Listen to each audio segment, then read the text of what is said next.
السلام عليكم شباب.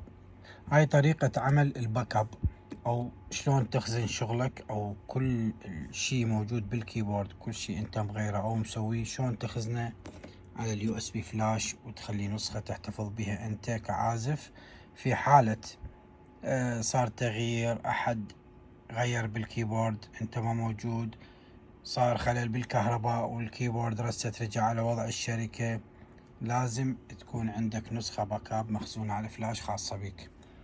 الخطوات بسيطة جدا، هي يعني خطوة واحدة كل شيء ما راح تسوي.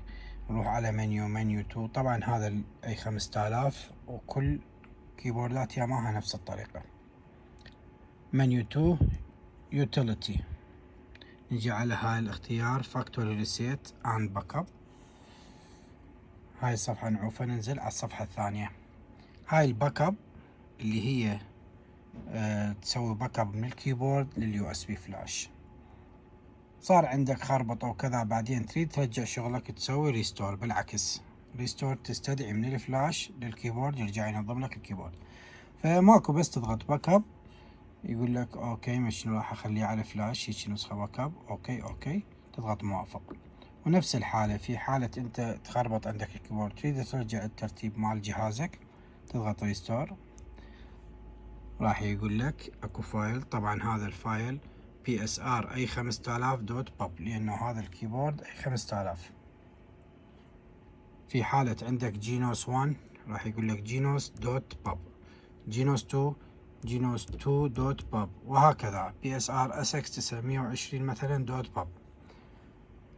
طبعا يفضل انه دائما هذا الفلاش وياك او موجود بالكيبورد او بجيبك، لانه دائما اكو متغيرات، كل فترة تغير تسوي تحديث او تنزل شيء او تبرمج ايقاع او تبرمج اصوات.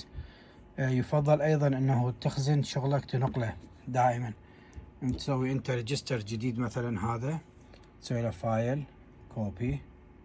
كوبي تروح على اليو اس بي، مسوي لك هنا نيو فولدر باسمك على سبيل المثال، هذا اسمك، تروح على هذا الفولدر اللي سويته سيفت هنا الريجسترات، مسوي ايقاع معين تقول له فايل كوبي تروح على اليو اس بي نفس الفولدر حتى يكون بالفلاش فولدر واحد يضم الايقاعات والاصوات ومولتي باد واي شيء انت مسويه بالكيبورد.